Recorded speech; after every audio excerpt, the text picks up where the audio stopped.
Hey everyone, and welcome back to this week's episode of the Beautifully Rooted podcast. This week I have Makeda here from Events Unlocked, and she's going to be sharing more about her journey as an entrepreneur and also as a woman of color and everything that's going on in the country right now. So welcome, Makeda. Thanks so much for being here. Hi, Kay. Thanks for having me. Yeah. So can you just start by telling us a little bit more about your journey? Introduce yourself, tell us who you are, and then tell us about your business. Yeah, so my name is Makeda Matima Newton, and I am the founder of Events Unlocked. So my journey into entrepreneurship started when I was in high school. I started doing hair for my classmates. I did it for one girl. She was a cheerleader, and the rest of the cheerleading team just loved her hair. I used to braid hair. I loved braiding hair. It's definitely a rite of passage when you grow up in the Caribbean. I'm from Trinidad. And so it's something that every young girl in the Caribbean, they learn how to do. And I don't want to keep it only in the Caribbean, but I want to say every Black girl knows how to braid, or at least, they learn at some point, right? So I braided her hair. The rest of the team loved it, and they all wanted me to braid their hair as well.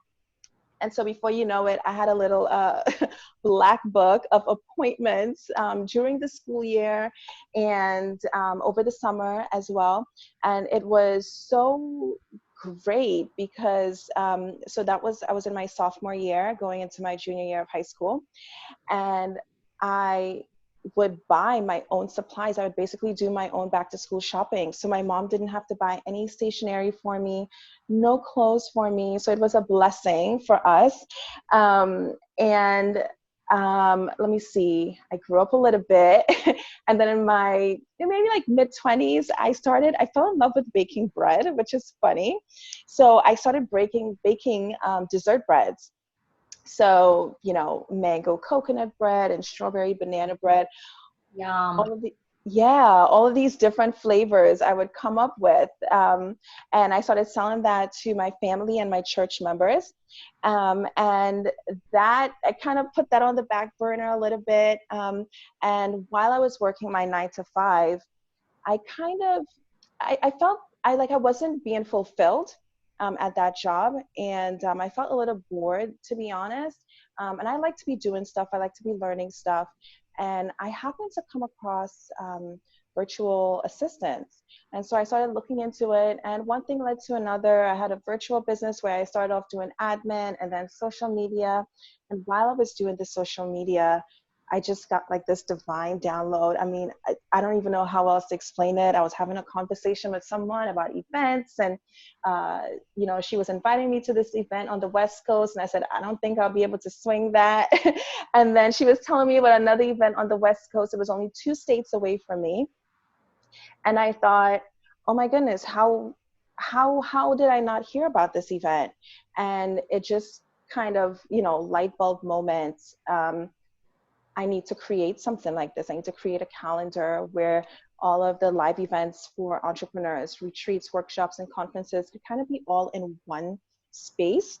And that's pretty much how I got started with Events Unlocked. It has since matured to me supporting organizers, first-time organizers, create, launch, host, plan, brainstorm their first live event and make it profitable as well. And that's actually how we connected. Yes. You supported me through my first retreat, my Beautifully Rooted retreats.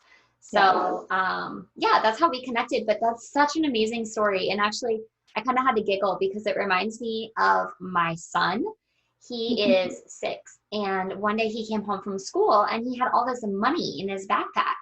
And I was like, what is this? Where are you getting this money? And he's like, oh, I told this kid on the bus that I would make him a game. And so I had him pay me up front so that I could go to the dollar store and get some candy so I could use the box to make this game. And I was like, what? First of all, he paid you up front. Like, that's incredible. Incredible. So he's obviously a salesman. But it's just like, yes. entrepreneurship was in his blood. And So Mm-hmm. we took him to the dollar store, we bought him the candy, he made the game, and then we made him give the kid his money back because we're like, I mean, you're fine. It Yeah. wasn't that great. Yeah. It was basically like a box that he put a marble in, and so you could like roll the marble through kind of a maze. Yeah.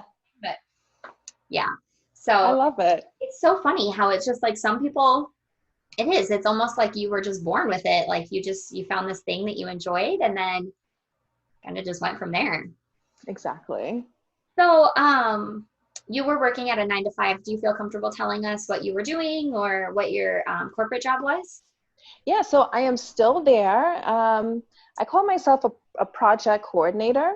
So I kind of help bring the pieces together of whatever project we have going on, and kind of manage it from start to finish, and make sure we have dates and all the digital pieces are together, and kind of help support my boss through that. So she does the overarching planning, and I help to get the pieces together and bring it down towards the end. Awesome. So, I mean, it kind of Yeah, seems like it goes hand in hand a little bit with what you're doing. absolutely. And that's me. I am a organized type of person. I like putting pieces together. And so that's basically what I help first time organizers do through my workbook. I have created this workbook where I help them break down the many moving parts of planning, their first event, their retreat or workshop, and kind of make it bite-sized so that they can plan without being overwhelmed. They can plan in a strategic way, and they won't be forgetting anything.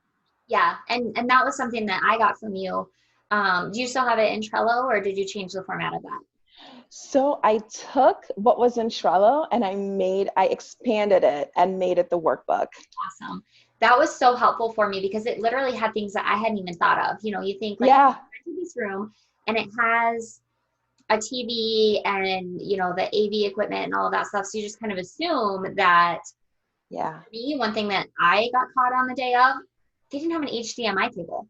So to hook right. up my laptop to the TV, I Hmm. bring one. I just assumed. And then, so I mean, even just like those little minute details, Yeah, and kind of put that all out there and be like, okay, don't forget, to feed them. Don't forget the AV equipment. Don't forget um, exactly. the goodie bags and the stuff that people want, the Yep. tangible things they want to take with them. And there's just so much that goes into it. And so it was nice for me having it all laid out so that I could just, work through it like, okay, step one, I need to focus on this. Exactly. Check. Step two, this, check. Exactly. Exactly. It's super important. Right.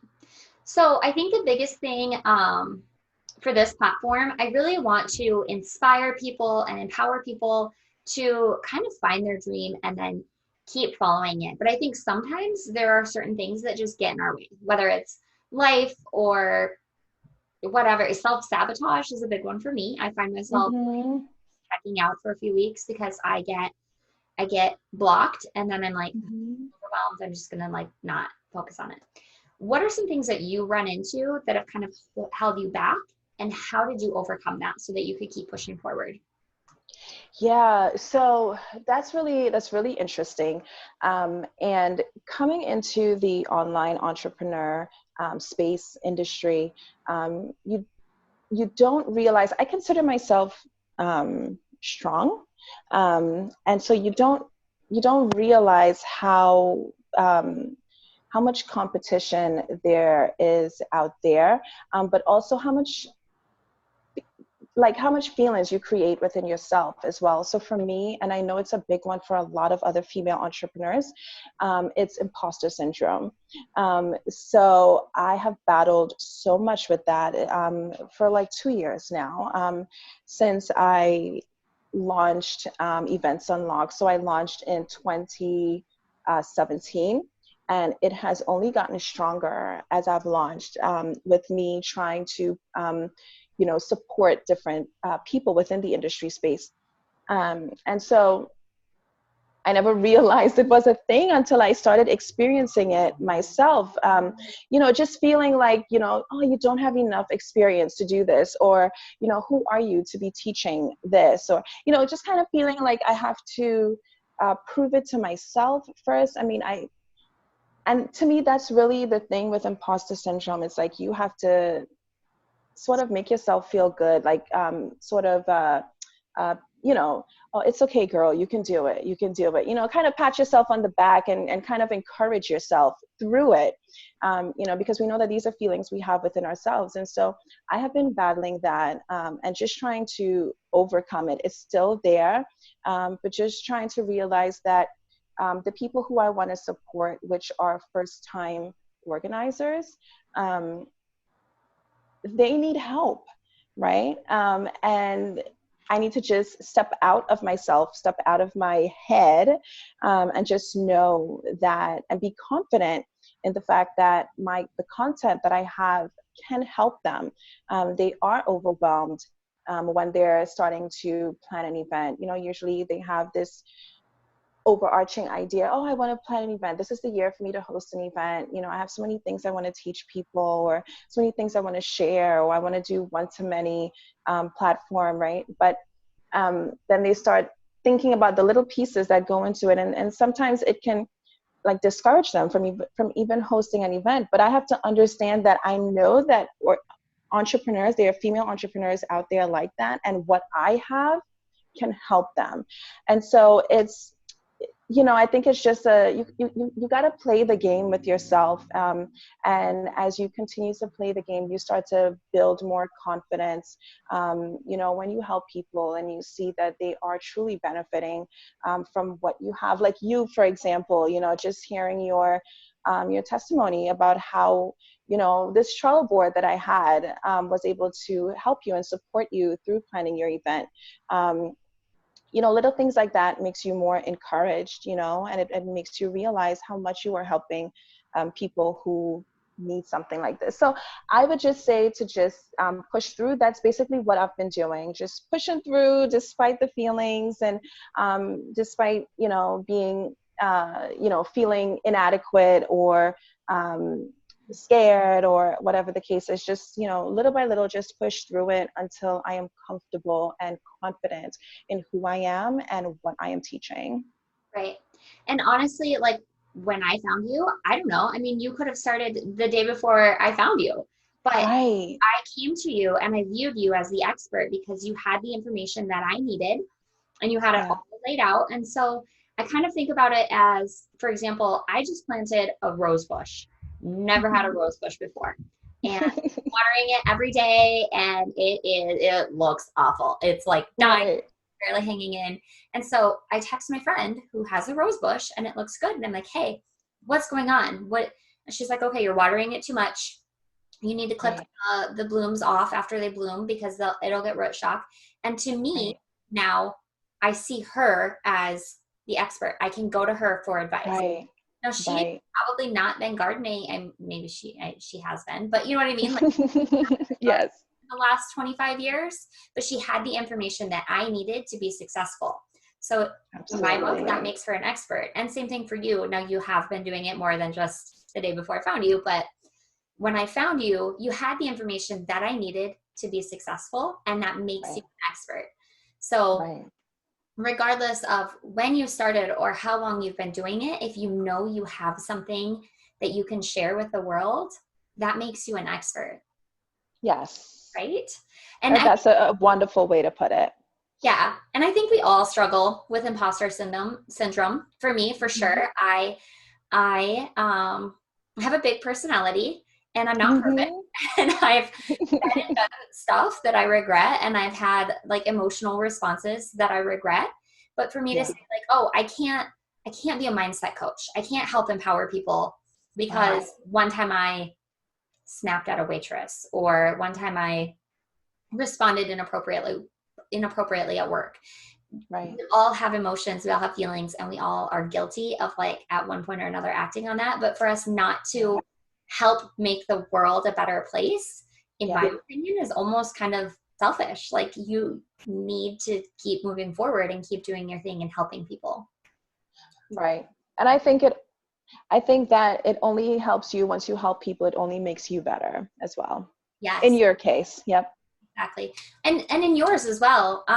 One thing that I've always really appreciated about you is that you provide a ton of value to your audience so they can come to you, and even without paying for your services, just by following you on Instagram, I get so much valuable information that has made my events more successful, and you give it away for free.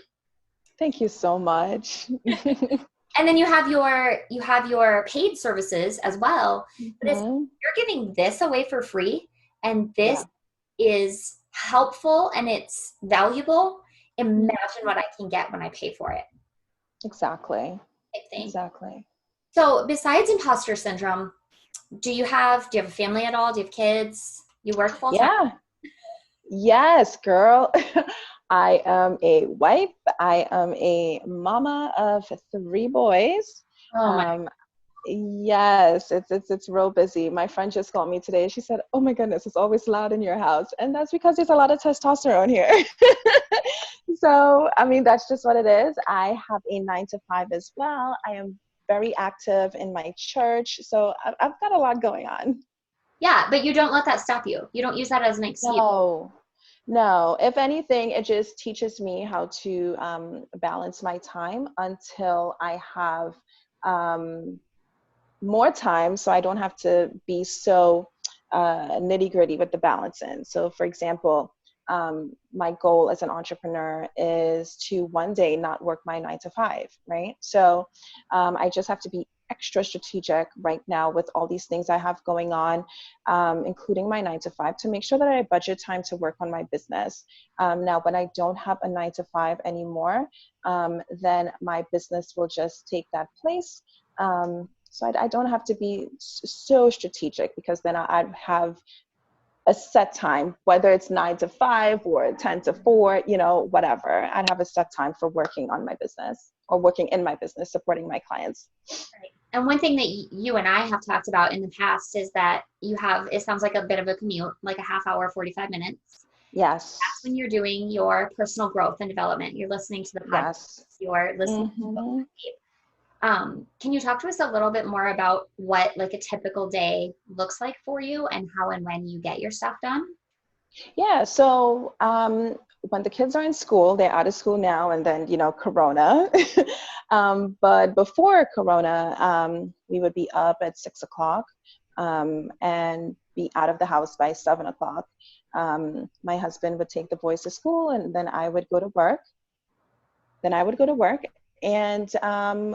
to work for 8 o'clock. Now, sometimes I get there a little bit earlier, maybe 7:30, and then what I try to do is try to get that. Try to get something in my business done. Something. I don't care how small it is, how big it is. And then I work at 8. I have my lunch hour. On my lunch hour, I try to use that time as well, to work on my business. I am off at work at 5. I get home around 5:30, 6 o'clock. Do the whole at home mama thing, cooking dinner, doing homework, and right around 8:30, the boys are in bed. We are Christians, so we do have a worship service in the evening with our family. We pray, read the Bible, and then we tuck them in bed. And so, because I am a morning person, at nighttime, my energy starts to go very quickly. So if I'm working on my business at night, I try to be very strategic, because by 9:30, my brain, by sometimes even by 9, my brain starts to shut down. Um, but about 8:30 to 9:30, I try to squeeze something else in there as well. So how are you strategic? Like, what do you mean by that when you say I try to be really strategic with my time? Yes, Kind of one of those things where you just like plan out what exactly yes, it is you need to do so that way when you do it, you can just focus. yes, exactly. So, for example, when I was writing my workbook, I actually told my husband, I said, look, I need 2 hours to myself. Um, I need to leave the house, and I need to go to Starbucks, and I need to just sit down and get something done. And so I went to Starbucks. So I knew that this was a big project I was working on, writing this workbook. So I went to Starbucks, I sat down, plugged the headphones in so I couldn't hear anybody else, and just basically worked on the outline of the workbook, some bullet points under each section. The workbook is, it has 26 sections, a section for each letter of the alphabet. So under each section, I was making like little bullets and stuff, what I wanted to talk about here, what I wanted to talk about there, just overarching. And so once I got that done, I feel like that's the most difficult part. Once that part was done, every little time, free time that I had, whether it was before work, after work when I got home, my lunch break, whatever little time I had, it was dedicated to this workbook. So because I had everything outlined, I would take some time and write a section, write the planning portion, the brainstorming portion, and so just chip away a little bit at it. So basically what I do, if I don't have a big project I'm working on, I have a to-do list that I need to work on, things that need to be accomplished, whether it's every week it needs to be accomplished, so like my social media content, or right now I'm writing a sales page and working on some funnels. Whatever it is I'm working on, I have a to-do list and I'm chipping away at it a little bit at a time. And because I have so much going on, I might not see a lot of progress right away, but by the end of the week, oh my goodness, it's just amazing to see what I got completed. So yeah. So do you ever, tell me if you're guilty of this. Yeah, I thought of it when you were talking about like, I just need 2 hours, I'm gonna go to Starbucks. Yeah. First of all, based on your posts and everything that you share, it seems like your husband is really supportive of everything that you have going on.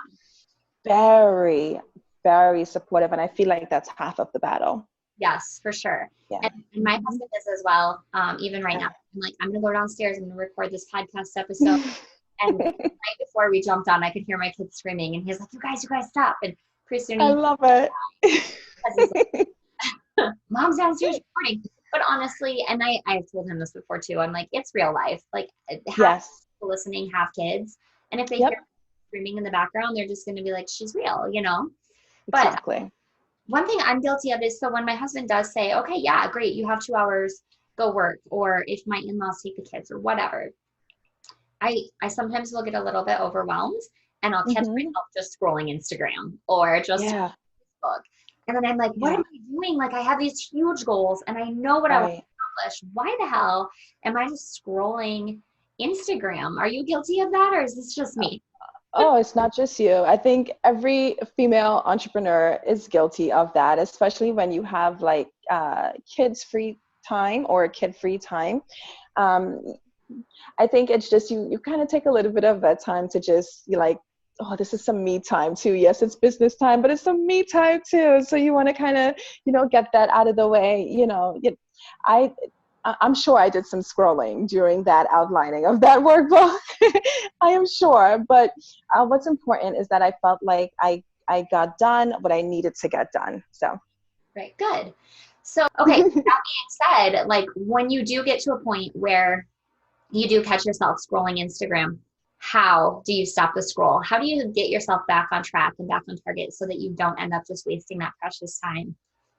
Right. So, when I was writing that workbook, I think what's important to look at is the final result. What is the final result? Not as in the product itself, but what is that intangible result? So for me, it was helping those first-time organizers and helping them become less overwhelmed. So the longer it took me to get started on that workbook, the longer it would take me to help them through that process.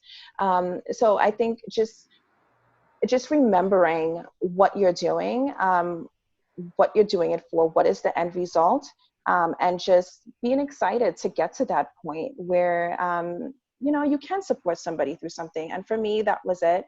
I came from you know, supporting.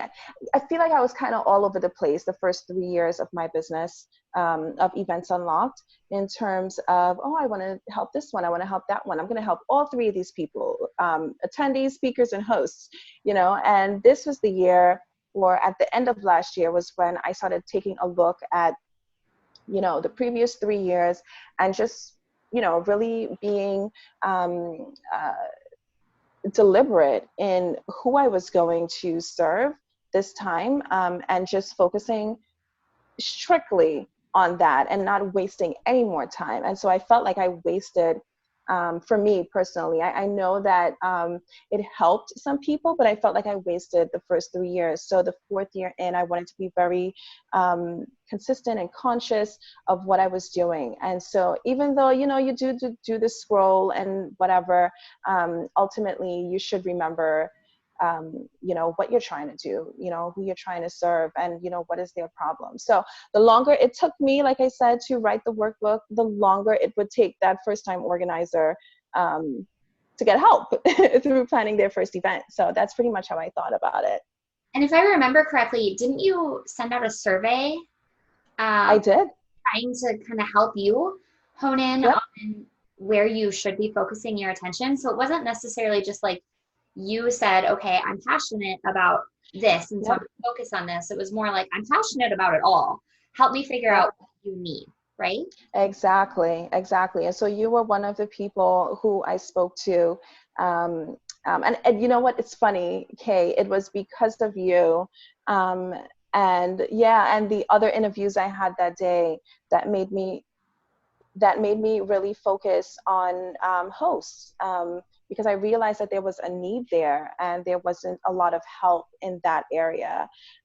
So yeah, definitely talking to people brought me to that conclusion where I saw, hey, there's a need here. I need to support people through that. Yeah, that's awesome. Okay, Yeah. so I kind of want to get into a little bit heavier subject right now. Yes. But I think that there's a lot going on in our country right now. And so Mm-hmm. I think that we would be amiss if we didn't talk about this. Obviously, Yes. you're a strong woman of color and you're out there and you're crushing your goals. Mhm. So I think it's important, you know, to let you have a voice and to have a platform. And so I just wanted to give you this opportunity. If there's anything that you want to address or touch on as far as supporting other women or businesses or just people of color in general. Yeah. So, you know, I don't need to rehash it. Like you said, we know what's going on out there. And um, uh, as an Afro-Caribbean woman, I, you know, like, these are my people, right? I am Black, right? And these are my people. So I don't need to rehash what's going on.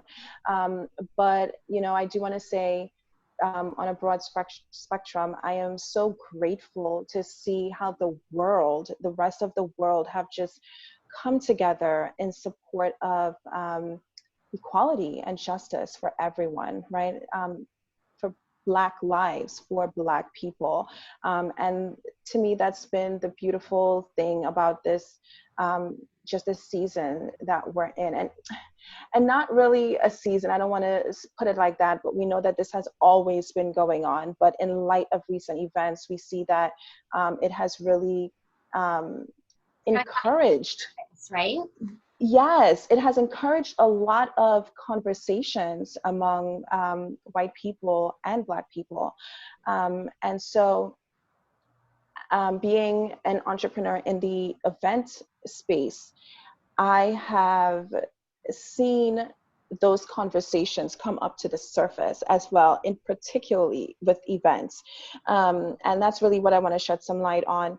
I think that, you know, I think it's important when you are planning a live event, to make sure that it is diverse. So I, as a Black woman, should feel comfortable.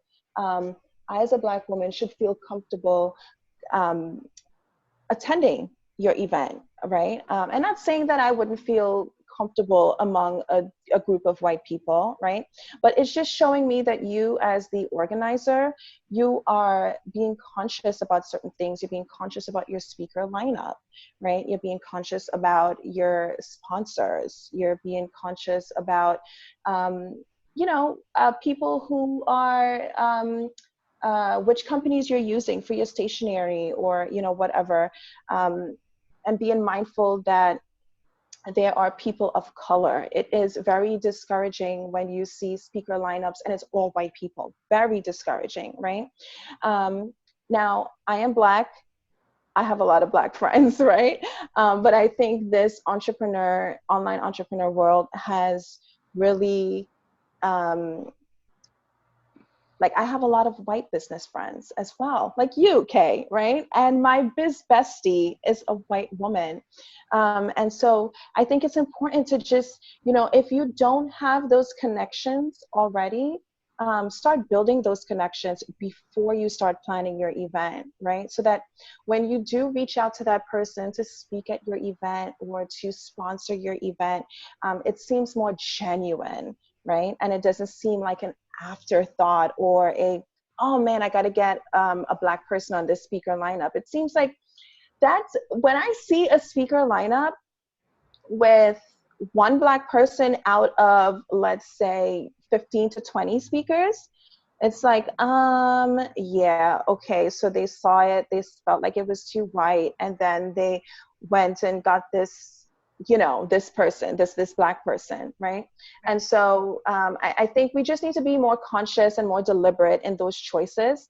And if you don't know any Black people, Black business owners, start connecting with Black owners. I have a business friend who came to me. She was planning an event. She came to me. She said, Makeda, I don't know any Black designers. Do you know of any? This was about 2 or 3 years ago. And I can totally appreciate that, right? If you don't know, just ask, right? So I think in that sense, I think we need to be more deliberate, and we just need to be mindful of stuff like that. And so, so it doesn't need to be, just make it diverse. We have other people of color, Hispanics and Asians. We can be inclusive of them as well, but just make it colorful, not just white. But yeah, just be mindful of that. I think that, and I put that in I put it in my workbook, and, I'm thinking about having like a second edition of the workbook too, where I really focus on that a lot more, so that people can just, they can see how it looks like, what it looks like to somebody. To a white person, an all white lineup doesn't look like anything. It just looks like life, right? Yeah. So just to be diverse in that sense, and to be genuine about it. So like I said, so that it doesn't look like an afterthought, start building those relationships from now. And that was honestly even just for me with my podcast, going back and looking at what I had interviewed. I'm like, I've never had a woman of color on my podcast. And trying to say that I empower women and I support them, but I can't just support one group of women. And so even just having these conversations, it's something that it's hard and it's uncomfortable, but I think as long as we come from a place of love and absolutely and kindness, I think a lot of what's going on right now, there's so much rage and anger, and it's because we didn't start with love. And so I think that if we can have the conversations that are hard and uncomfortable and be more supportive of, like you said, all races, all ethnicities, all colors, but also lifestyles. So I'm really excited to say that just recently I interviewed a gal, and she is a lesbian, and she talks about in my interview. And she's like, is that okay? And I'm like, yes, that's okay. I want you to talk about your life. I want you to talk about your life. It's not something that you should be ashamed of. It's something we're going to start just talking about and saying, you know what, I'm still me. I'm still a person. I'm still a human. And honestly, I grew up in the Midwest, and this may be something that's uncomfortable, but we don't have a lot of people of color where I'm at. And some Mm-hmm. conversations and things that I've heard people say before is they'll say, oh, I met this person today and he was Black and he was actually really nice. Still a human. And I think that's something that we need to remember. Like, we're still humans. Yeah, it doesn't matter what Right. your is. It doesn't matter who you love. It doesn't matter. At the end of the day, we're all still humans, and we all still deserve respect and kindness and dignity and everything that we would give to anyone else. Right, absolutely. And I do agree with you with the conversation being hard and difficult, not particularly for Black people, because we've always had these conversations. We've always had to have them in our homes with our families. I have 3 Black boys, right? So that conversation starts very early, and within our communities, I find where the difficulty and of these conversations are coming in is with white people, but there is beauty in seeing white people who are acknowledging um, how difficult the conversations are, but pushing through it anyway, right? And I think that's a start. And I don't think it needs to be a trend. I noted that in one of my Instagram posts. This shouldn't be a trend, and it was a message for me as well. Not just jumping on the bandwagon when this conversation is hot and popping and, on and everybody is, talking about it. But I have made a decision to incorporate it in my conversations online, so that it is conversations that I can have with my white friends all the time, to the point where it would not be uncomfortable. It'll just be like talking about, hey, what'd you have for dinner last night? You know what I mean? So there's no discomfort around it. And especially in the event industry, keep talking about it until we see change and until we see people making conscientious decisions to have diverse speaker lineups and events. Yep, exactly.